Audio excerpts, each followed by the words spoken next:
Hello viewers, welcome to my YouTube channel. Rajasthan की प्राचीन सभ्यताएं एवं संस्कृतियां संबंधित टॉपिक हम कर रहे थे। इसका पार्ट 1 कालीबंगा सभ्यता हमने कर लिया था। आज पार्ट 2 बेराट सभ्यता हम कर रहे हैं। हर बार की तरह हम पूरे टॉपिक का बहुत ही अच्छे से विश्लेषण करेंगे और लास्ट में हमने एक बहुत ही अच्छा क्वेश्चन आंसर टेस्ट भी रखा है, जिसमें आज तक की प्रतियोगी परीक्षा में आए सभी क्वेश्चंस का समावेश कर लिया गया है। तो मित्रों, आप पूरा वीडियो अच्छे से देखें और लास्ट में क्वेश्चन आंसर टेस्ट हल अवश्य करें। ये प्रतियोगी परीक्षाओं के लिए आपके लिए बहुत ही लाभकारी सिद्ध होगा। आप लोग अगर मेरे चैनल पर नए हैं और अभी तक आपने चैनल को सब्सक्राइब नहीं किया है तो एक बार सब्सक्राइब कर लें और बेल के बटन को दबा दें, ताकि आपको आने वाले हर नए वीडियो का नोटिफिकेशन मिलता रहे। बेराट सभ्यता राजस्थान की एक ऐसी सभ्यता है जहाँ से पुरापाषाणकालीन, मध्यपाषाणकालीन, लोहयुगीन, महाजनपदकालीन, बौद्धकालीन तथा मौर्यकालीन सभ्यता के अवशेष प्राप्त हुए हैं। यह राजस्थान की एक अत्यंत ही महत्वपूर्ण सभ्यता है। वर्तमान में बेराट कहाँ है? वर्तमान में यह जयपुर जिले में स्थित है और जो पहले इसका नाम था विराटनगर, बाद में हुआ बेराट और अब वर्तमान में वापस इसको क्या कहते हैं? वर्तमान में इसको विराट नगर ही कहते हैं। कहाँ पर हैं ये है जयपुर जिले में। विराटनगर से पाषाणकालीन शैलाशें प्राप्त हुए हैं और यहाँ की पहाड़ियाँ कौन कौन सी? देखिए, बनेड़ी, ब्रह्मकुंड और जीर्णगौर की पहाड़ियों से विभिन्न शैल चित्रांकन यानी कि रॉक पेंटिंग प्राप्त हुई है। यह जगह महाजनपद काल में मत्स्य महाजनपद की यह राजधानी थी। टोटल महाजनपद कितने थे? कुल महाजनपद थे 16 महाजनपद। इन 16 महाजनपदों में से एक महाजनपद मत्स्य महाजनपद ये राजस्थान में था और मत्स्य महाजनपद की राजधानी क्या थी? विराटनगर। ये वही विराटनगर है जिसका उल्लेख महाभारत में हुआ है। महाभारत के अंदर जब पांडवों को 12 वर्ष का वनवास और 1 वर्ष का अज्ञातवास प्राप्त हुआ तो पांडव अपने अज्ञातवास को बिताने के लिए यहीं विराटनगर आए थे और राजा विराट के यहीं रहे थे। यहाँ पर ही विराट की पुत्री उत्तरा का विवाह अर्जुन के पुत्र अभिमन्यु के साथ हुआ था और यहाँ पर ही भीम ने कीचक नामक महाबली का वध किया था। इस जगह पर पांडव आए थे या नहीं, इस संबंध में बहुत सारी नई नई चीज़ें मिलती हैं। जैसे वहाँ पर एक भीमताल नाम की जगह है जो कि भीमसेन की डूंगरी पर स्थित है। कहते हैं द्रौपदी को प्यास लगी तब भीम ने अपनी गदा के प्रहार के द्वारा जमीन से पानी निकाला, वहाँ एक बड़ा गड्ढा हो गया जिसे कहते हैं भीमताल। तो भीमताल कहाँ पर है? भीमताल विराट नगर में है, बेराट में है। इस स्थल की सर्वप्रथम खोज की थी कैप्टन बर्ट द्वारा। कब की गई थी? 1837 में इस स्थल की खोज की गई थी। यहाँ कौन कौन सी पहाड़ियों पर कौन कौन से और क्या क्या शिलालेख प्राप्त हुए हैं? तो कुछ पहाड़ियों के नाम बहुत ही इम्पोर्टेंट है, कई बार एग्जाम्स में पूछे गए हैं। जैसे इन्होंने बाबरू की पहाड़ी से अशोक का बाबरू शिलालेख खोजा। अशोक का बाबरू शिलालेख कौन सी पहाड़ी से? बाबरू की पहाड़ी से। और बाबरू शिलालेख की सबसे खास बात यही है कि बाबरू शिलालेख को ही में ही अशोक के बौद्ध होने की जानकारी प्राप्त होती है। इसी शिलालेख में अशोक कहता है बुद्धम शरणम गच्छामि, धम्मम शरणम गच्छामि, संघम शरणम गच्छामि। तो बुद्ध, धम्म व संघ इन तीनों का उल्लेख अशोक अपने बाबरू अभिलेख में, बाबरू शिलालेख में करता है, जो विराटनगर की बाबरू पहाड़ी से प्राप्त हुआ है। 1871-72 में कनिंघम के सहायक डॉक्टर कार्लाइल ने भीमसेन की पहाड़ी से अशोक का एक दूसरा शिलालेख खोज निकाला। पहला शिलालेख खोजा था बाबरू की पहाड़ी से कैप्टन बर्ट ने और डॉक्टर कार्लाइल ने दूसरा भीमसेन की पहाड़ी से दूसरा शिलालेख खोज निकाला।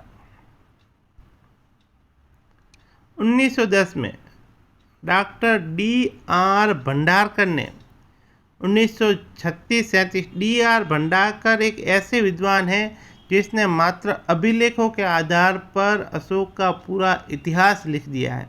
इन्होंने 1936-37 में दयाराम साहनी ने, 1962-63 में नील रतन बनर्जी ने, कैलाशनाथ दीक्षित द्वारा बीजक की पहाड़ी, भीम जी की डूंगरी, मोती डूंगरी और महादेव जी की डूंगरी। कौन कौन सी जगह पर? बीजक की पहाड़ी, भीम जी की डूंगरी, मोती डूंगरी और महादेव जी की डूंगरी। यहाँ पर उत्खनन किया किनके द्वारा? Doctor D.R. भंडारकर, दयाराम साहनी, नील रतन बनर्जी और कैलाशनाथ दीक्षित द्वारा। इन सब के द्वारा अलग अलग समय पर इन सब जगह पर उत्खनन किया गया, जहाँ से विभिन्न तरह की ऐतिहासिक चीज़ें प्राप्त हुई हैं। देखिए यहाँ से कुल क्या क्या प्राप्त हुआ। कुल 36 मुद्राएं मिली हैं। 36 मुद्राएं यहाँ से प्राप्त हुई है। इनमें से 8 कैसी है? पंच मार्क मुद्राएं हैं। 28 कैसी है? इंडो ग्रीक मुद्राएं। और यूनानी 16 मुद्राएं यूनानी राजा मिनेंडर की। बड़ा अच्छा क्वेश्चन यहाँ बनता है कि यूनानी राजा मिनेंडर की 16 मुद्राएं कहाँ से प्राप्त हुई है? ये प्राप्त हुई हैं बेराट से, विराट नगर से प्राप्त हुई है। बेराट सभ्यता उत्तरी भारतीय काले चमकीले मृद भांड NPBW वाली संस्कृति का प्रतिनिधित्व करने वाला राजस्थान का एक महत्वपूर्ण स्थल है। मृदभांड संस्कृतियाँ 4 हैं मित्रों। एक है कृष्ण लोहित मृदभांड संस्कृति, दूसरी गैरिक मृदभांड संस्कृति, तीसरी चित्रित धूसर मृदभांड संस्कृति और चौथी है उत्तरी भारतीय काले चमकीले मृदभांड NPBW संस्कृति। तो जो हमारा बेराट है, विराटनगर है, वो NPBW संस्कृति का प्रतिनिधित्व करता है। यहाँ पर सीधा ही क्वेश्चन बनता है कि NPBW मृदभांड संस्कृति वाला स्थल कौन सा है? बेराट। अशोक के स्तंभ के भग्नावशेष भी यहीं से प्राप्त हुए हैं। 1999 में बीजक की पहाड़ी से अशोककालीन गोल बौद्ध मंदिर, स्तूप एवं बौद्ध मठ के अवशेष मिले हैं जो यीन यान संप्रदाय से संबंधित है। देखिए यहाँ क्या क्या प्राप्त हुआ है। इसमें 2 चीज़ें, एक तो मौर्यकालीन सभ्यता से संबंधित अवशेष प्राप्त हुए और दूसरा बौद्धकालीन सभ्यता के। कौन कौन से? देखिए बीजक की पहाड़ी से क्या मिला? अशोककालीन गोल बौद्ध मंदिर, स्तूप और बौद्ध मठ, ये यीन यान संप्रदाय से संबंधित थे। ये स्थान, इन स्थानों से ये चीज़ें मिली हैं। स्वर्ण मंजूषा जिसमें भगवान बुद्ध के अवशेष है। यहाँ एक स्वर्ण मंजूषा भी प्राप्त हुई जिसके अंदर भगवान बुद्ध के अस्थि अवशेष प्राप्त हुए हैं। हूण आक्रांता मिहिरकुल ने बेराट का विध्वंस किया था। प्रथम हूण आक्रांता कौन था? प्रथम हूण आक्रांता जिसने राजस्थान पर आक्रमण किया था वो था तोरमान और उसी के वंश का था मिहिरकुल। इसी ने बेराट पर आक्रमण कर इसका विध्वंस किया था। सन 634 में हवेनसांग 634 में हवेनसांग विराट नगर आया था। हवेनसांग का एक अन्य नाम स्वेन तसांग भी है। चीनी नाम उसका स्वेन तसांग है और हमारे हिंदी में उसे हम हवेनसांग कहते हैं। स्वेन तसांग मित्रों मैं इसलिए कह रहा हूँ कि अभी हाल ही में जो रीट की परीक्षा हुई थी इसके अंदर जो प्रश्न आया था कि स्वेन तसांग किसके काल में आया था, यह राजा हर्षवर्धन के काल में आया था। तो वहाँ पर हवेनसांग की जगह परीक्षा में स्वेन तसांग लिखा था। इसलिए आपको कंफ्यूज नहीं होना है, चाहे हवेनसांग आए चाहे स्वेन तसांग आए, वो दोनों एक ही नाम है। ये हर्षवर्धन के समय भारत आया था, 16 साल भारत रहा। और राजस्थान में कौन कौन सी जगह आया था? राजस्थान में विराटनगर आया था और इसके अलावा वह भीनमाल जिसे प्राचीन काल में श्रीमाल कहते हैं और इसे हवेनसांग ने पीलो मोलो कहा, यहाँ पर भी यह आया था। तो 634 में हवेनसांग विराटनगर आया। उसने बौद्ध मठों की संख्या कितनी लिखी है? उसने 8 बौद्ध मठों की संख्या बताई है।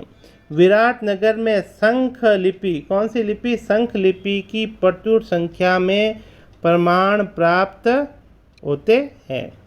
यहाँ से एक टकसाल के भी प्रमाण प्राप्त हुए। टकसाल किसे कहते हैं? जिसमें सिक्के ढाले जाते हैं, जिनमें मुग़ल बादशाहों के सिक्के ढाले जाते हैं। ठीक, तो मुग़ल बादशाहों के सिक्के ढालने की टकसाल भी कहाँ से मिली है? बेराट में प्राप्त हुई है। अब हम एक अच्छा सा क्वेश्चन आंसर टेस्ट ले लेते हैं, जिससे कि आपने अभी तक जो भी पढ़ा वो आपका ज्ञान स्थायी हो जाए। तो हमारा पहला जो प्रश्न है वो ये है कि भीम डूंगरी व गणेश डूंगरी, भीम डूंगरी व गणेश डूंगरी राजस्थान की किस सभ्यता से संबंधित है? ये दोनों ही बेराट सभ्यता से संबंधित है। तो आंसर है अपना बी। नेक्स्ट, बीजक की पहाड़ी स्थित है। बीजक की पहाड़ी कहाँ स्थित है? बीजक की पहाड़ी विराटनगर में है। आंसर है अपना सी, विराटनगर में। नेक्स्ट, राजस्थान में बौद्ध संस्कृति के अवशेष कहाँ प्राप्त हुए हैं? बौद्ध संस्कृति के अवशेष कहाँ से मिले हैं? बेराट सभ्यता से मिले हैं। आंसर है अपना बी। नेक्स्ट, मौर्य सभ्यता के प्रमाण किस स्थान पर उपलब्ध है? मौर्य सभ्यता के प्रमाण भी विराटनगर से उपलब्ध है। आंसर है अपना सी। नेक्स्ट, बेराट से मेनांडर की कितनी मुद्राएं प्राप्त हुई हैं? बेराट से मेनांडर की 16 मुद्राएं प्राप्त हुई हैं। आंसर है अपना सी। नेक्स्ट, अशोक के भाब्रू शिलालेख किसने खोज निकाला, जिसमें अशोक के बौद्ध होने की जानकारी प्राप्त होती है? अशोक का भाब्रू शिलालेख किसने खोजा था? ये खोजा था कैप्टन बर्ट ने। आंसर है अपना ए। नेक्स्ट, अशोककालीन गोल बौद्ध मंदिर, स्तूप एवं बौद्ध मठ के अवशेष विराटनगर में किस पहाड़ी पर मिले हैं? कौन सी पहाड़ी पर मिले हैं? ये मिले हैं बीजक की पहाड़ी पे। आंसर अपना एक, बीजक की पहाड़ी। नेक्स्ट, बेराट का विध्वंस किसने किया? बेराट का विध्वंस किया था मिहिरकुल ने, जो कि एक हूण आक्रांता था। आंसर है अपना बी, मिहिरकुल ने। नेक्स्ट,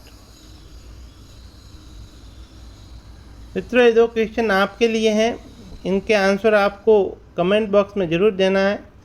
पहला क्वेश्चन जो आपके लिए, सन 634 ईस्वी में ह्वेनसांग विराटनगर आया था, उसने बौद्ध मठों की संख्या कितनी बताई थी? कितनी बताई थी? 8, 16, 32 या 64।